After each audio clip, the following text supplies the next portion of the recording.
we're good to go. Testing, audio sounds good? Test, 1, 2, 3. You sound great, man. You sound great. With me on the show today is someone who I've been a fan of for a really long time. I had the pleasure of meeting Erik Jacobus a few years back. Erik is a stuntman. He's not just a stuntman, he's an actor. He's a director, he's an editor, a producer, a filmmaker, but more recently he goes by action designer. This is a truly a man who is a choreographer of some of the most incredible fight sequences and action sequences you've probably seen or you haven't seen just yet. On the show today is one of my all-time favorite action heroes, Mr. Erik Jacobus. How you doing, man? Great to have you on the show. All right, great, Christopher. Thank you for having me on the show. Appreciate it. It is so good to see you. Now, you are all the way during this global quarantine. You were down in your studio. I can see you there in the green screen studio in Las Vegas, Nevada, right? That's right. Yeah, this is where our studio is based. We're a little bit near the downtown area. It's very quiet lately, obviously. Yeah, like what's Vegas like during a global quarantine? That's got to be a little bit eerie. Vegas is big. I actually haven't really seen much of it, but there's a video out there right now. Some guys went out and actually shot some footage of the streets that are totally empty, and certainly has never been like that before, and it's eerie for sure. When you got the news that this was gonna go down, did you think that it would be as serious a quarantine as it's led to? What was your reaction to it? Where were you when you got the news of the global quarantine, and how did that impact you and your team down there in the studio? I was actually in LA doing a motion capture job when I got the news, and I actually happened to be there during there was an outbreak in LA at the time also, it had been a slow build for a little while before then, but I think around then it became serious. And, right away I thought, okay, everybody's going to be locked in at some point probably. And it was getting to be pretty obvious at that point that there was going to be some kind of quarantine happening. It was already happening in other parts of the world, and it was just a matter of time before the US did it too. And the question on my mind is probably the same as everyone's mind, is how do we keep doing the work that we do despite all of this? How do we keep creating? You've been extremely creative for your entire career, and certainly during this global crisis or this industry hiatus, that's been no different. I've seen a ton of really interesting things coming out of your studio. And talk to me about Kung Fu versus Zombies. This I had an early look at it, and man, it knocked my socks off. And I'm definitely, if it's already out, I'm going to want to share it with our viewers. Can you tell me about this project? This is really cool. So Kung Fu versus Zombies was our homage to Big Trouble in Little China. We wanted to, just kind of do a take on the alley fight, between the Chan Sing and the Wing Kong. It's one of my favorite movies. I grew up on that movie as a kid. But if we were to actually recreate that fight and actually cast people to do it and put our own spin on it with zombies and all that, then you're talking about hiring 50, 60, 70 performers, a lot of them stuntmen. You got to get wardrobe for all of them. You got to get catering for all of them. It would cost an arm and a leg to do a fan film of that fight scene. It's absolutely impossible on a low budget indie level. Not going to happen. But we have the luxury of having a motion capture stage now. That's what the company, our company, does motion capture now for video games and movies. And so part of the work that we do is creating in-house content. And one of the tests I wanted to do was, okay, how do we do a battle scene with two people? So I got my buddy Dennis Rule, and he and I had done motion capture for years together with, we did a Mafia 3, and we've made short films before that. He's another filmmaker, stuntman too, very good. And brought him in, and we said, okay, if we're using motion capture, we can do a bunch of fight scenes, just the two of us.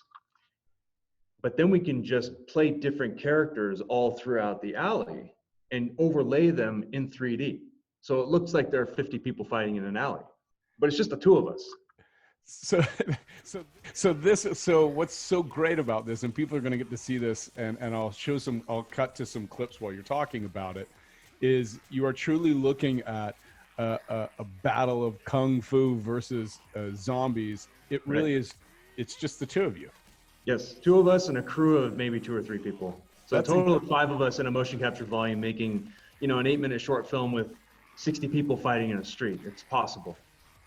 You've just proven it's possible, and what a testament to the kind of attitude you've got to have in the middle of a hiatus like this. Spent a lot of time talking about actors on the show before that are getting ready for different kinds of parts. You're the first action hero stunt coordinator that we've talked to. Are they impacted just as badly? They must be. What's your advice to them to keep busy and not lose sight of their career right now?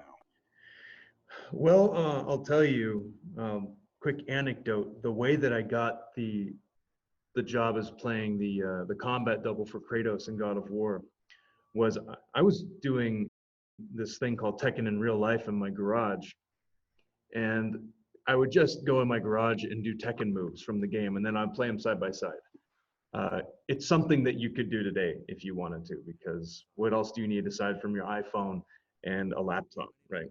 And subscribe to Adobe for a month, and then you've got whatever you need. And when I did 30 or so of these characters, Sony Santa Monica found me.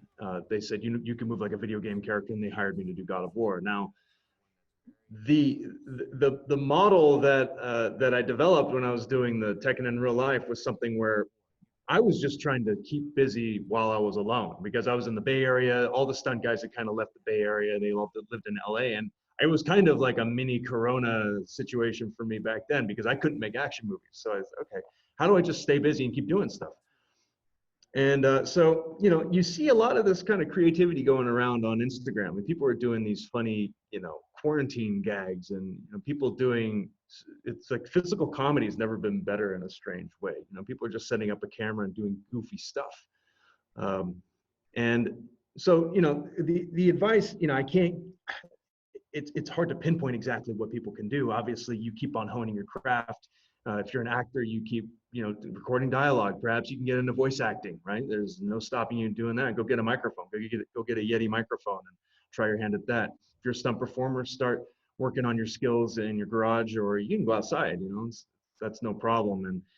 But I think going back to your point of MacGyvering, and I think that that's actually a far better term to use than creating. And here's why I say that. The term create, as people, we don't really create anything. We just take this thing and combine it with this thing. That's all we really do. We just combine things as people. We alloy them. We take something that, often the innovation comes from something that someone is passionate about, and they combine it with something that they do on a day-by-day basis. And when you are able to just combine two things and create something new, develop something new, you're MacGyvering something, and you develop something that creates an economy. So that's why we called our company Super Alloy, which is we're just Oh, putting two that's where that things came together. from.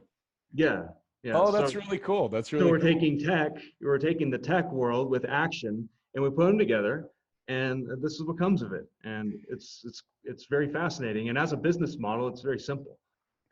I gotta ask you, you're so physical. Of course, that's the nature of the work you do.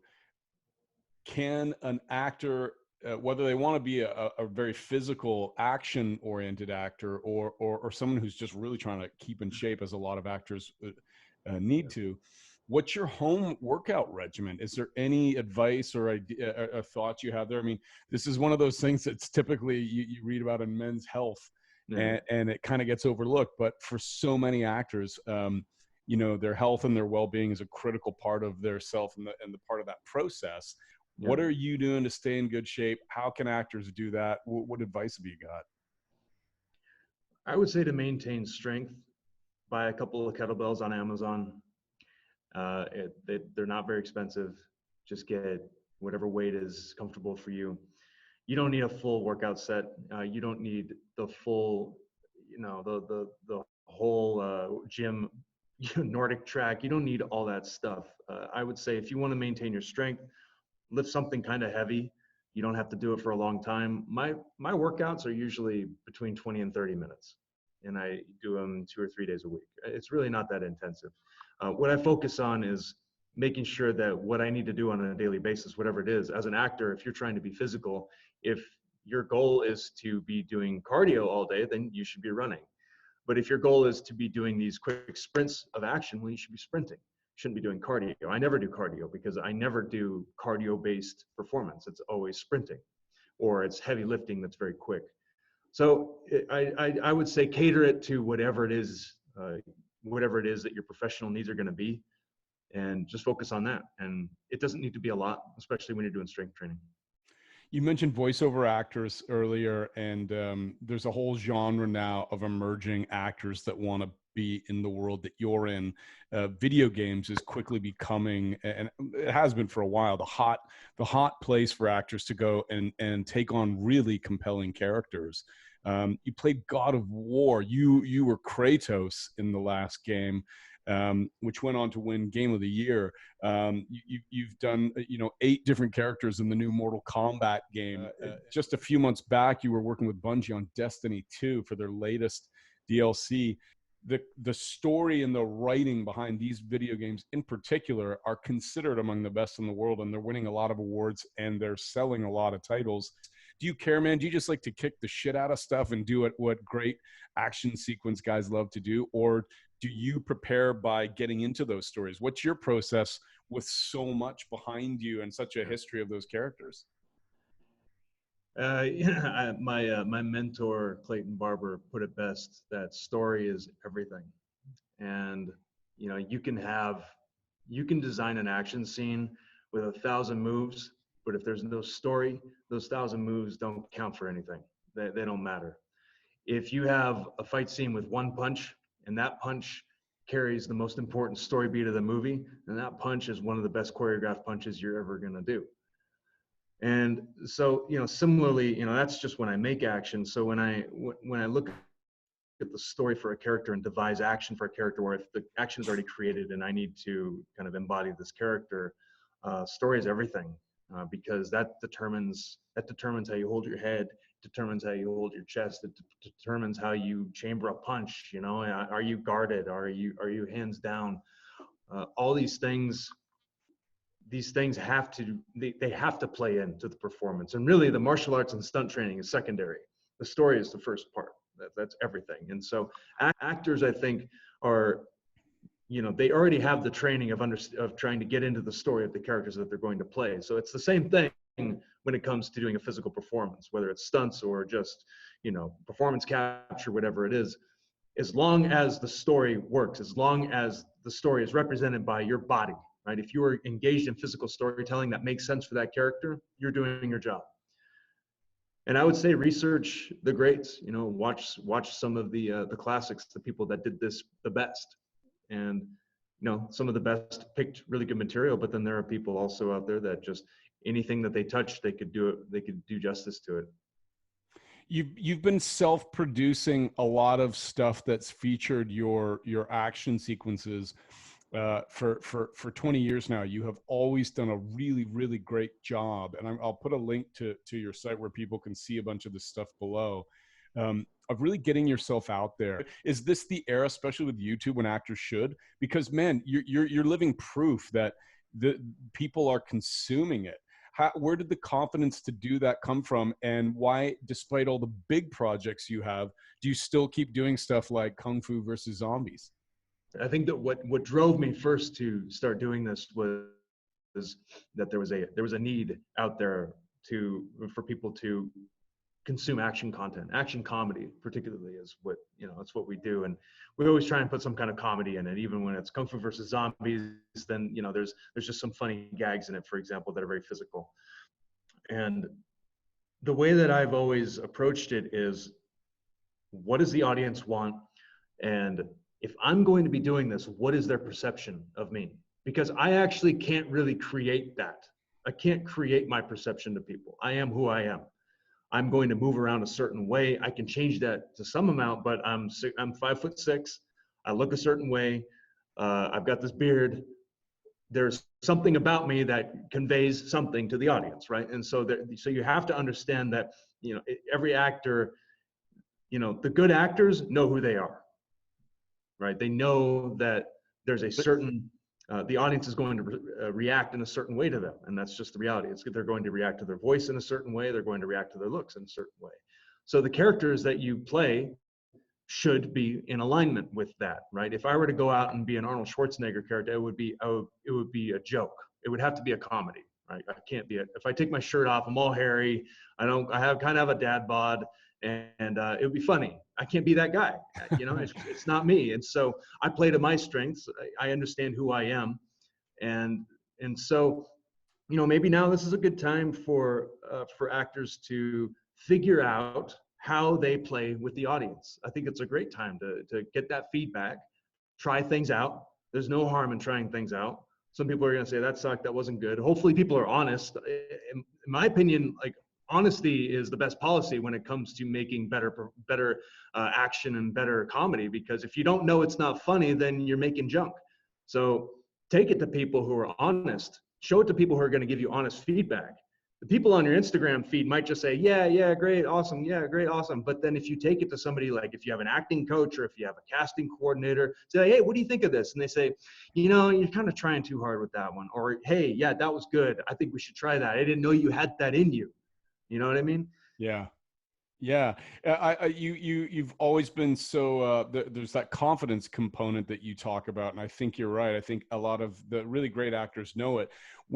How have you approached when you get in front of casting directors or producers or the game developers, the designers at the top that are casting for these roles, or maybe they haven't even considered yet, to get a performer as experienced as you, and really realizing that there is a fusion between fighter and actor in there. Do you go in as Erik Jacobus and create that character purely by a physical performance, or do you do any mental work to create the psychology of that character too? Like how did you approach Kratos compared to Johnny Cage in Mortal Kombat? Yeah. It's funny with motion capture, it is a little bit different, right? Because suddenly a 5'6" guy can play a 7 foot tall character. So they actually had multiple stunt guys that they tried out for Kratos before me, and they were all 6 foot tall, 6'5". There's a WWE guy that went in there, and for whatever reason they went with me, and so I play a 7 foot tall character in a video game. And you look at me on the street and it's like I could never do that, but it's actually different from motion capture. So when it comes to motion capture, it really is motion. It's really movement. That's all you're really selling. Unless you're doing facial capture too, then you have a facial performance. But Iron Fist versus Kung Fu, the documentary on Netflix. Talk to me about how cool it was to be a part of that. That's a hell of a thing, man. What? That was great, man. Iron Fists and Kung Fu Kicks, great documentary, fantastic filming. Wild Bear TV, they produced it, and they do some of the best documentaries. Australian company. Yeah. And they came to me and they said, we want to hear the independent side of. They said we want to understand how Hong Kong films have influenced the independent film market, the independent film scene, and so I went in there and I gave them the whole spiel. And really, in the end, what I was trying to say was, and I hope this comes out in on the documentary. I think it did. Is that the Hong Kong filmmaking style, for those who don't know, it is very much like an indie kind of filmmaking style. And so many of us who were making short films at the time, we borrowed so much from Jackie Chan and John Woo and Bruce Lee, these guys that just didn't really have much money to make their films. Hong Kong films were not made for a lot of money. They were commercially successful, but it's not that they cost a lot of money to make. They were actually fairly low budget by North American standards anyway. And so I definitely consider myself someone who's trying to carry the torch forward with the Hong Kong filmmaking style, and I believe that it also works for game development too. But that's a whole other conversation. I recommend people check out the documentary. It's fantastic. Those things. You truly are at a time, my friend, keeping so busy and not letting this global quarantine slow you down. And you know, you're doing it here in your studio, with literally almost nobody there. Have most of your team had to sort of quarantine themselves? And are you doing all your own tech now for the most part as well? And what's your editing situation like? Have you had to figure out how to learn a lot of these home tools like some actors are, just to figure out the basics, or did you have some of that experience before this hit? Yeah, I think that is essential. So, you know, with Kung Fu versus Zombies, that kind of short film is not going to get done unless you understand the tools and you can actually make it. So that was 4 months of post production for me because I was learning how to do 3D animation and 3D make a 3D world with that short film.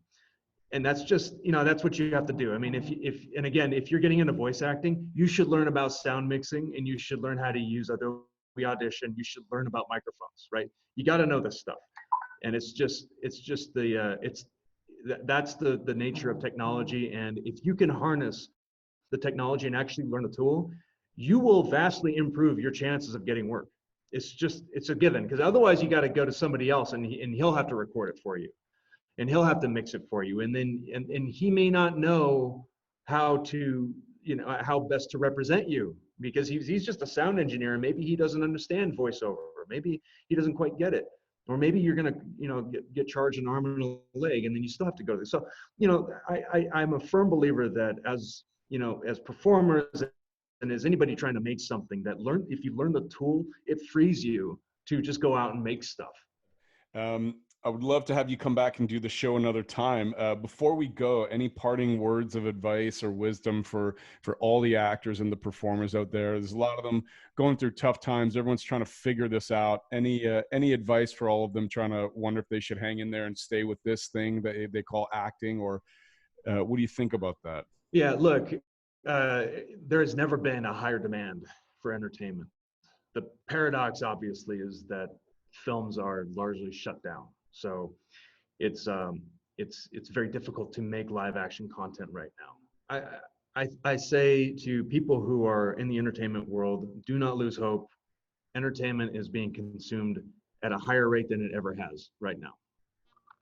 You're talking about servers burning up bandwidth right now because That's right. You're totally right. Yeah. everybody is playing video games and watching movies and watching TV shows right now. And it's all from home. It's all in the streaming. It's all streaming. And you better bet that once this is over, and it will end, once this is over, there's going to be this reckoning where studios are going to say, okay, let's make a ton of content in case this happens again. We'll just file it away just in case. We might as well just make a ton of stuff, right? Go, yeah, And pull all-nighters and double up and yeah, exactly. have it in And the you know bank. what? I said, be prepared for that onslaught, because they're going to be looking for interesting characters out there. And they're all on Instagram, right? And they're all on YouTube, and they're watching people do goofy stuff. They're watching the guy open up a toy or whatever. They're watching the woman who's doing her comedy routine on Instagram. They're watching this. But I would say, don't lose hope. Entertainment will not go away. That's probably one of the last things before food and water and toilet paper that's going to go away. My friend, you are an amazing artist, and my sons and I are some of your biggest fans. I can't wait to see the stuff you're working on. I loved Kung Fu versus Zombies, and I know the rest of the world's going to love it too, and we'll definitely share it with everybody. I love you, pal. It's great to see you. Thanks for doing the show. You come back and do it again when things are a little bit more wide open. Maybe we can get you in the studio properly. That'll be awesome, Chris. Thank you, Christopher. Thank you so much. My friend Erik Jacobus, an incredible stuntman, an actor, filmmaker, action sequence designer, and we'll catch you next time at At Home Live. Thanks, Erik. Thank you.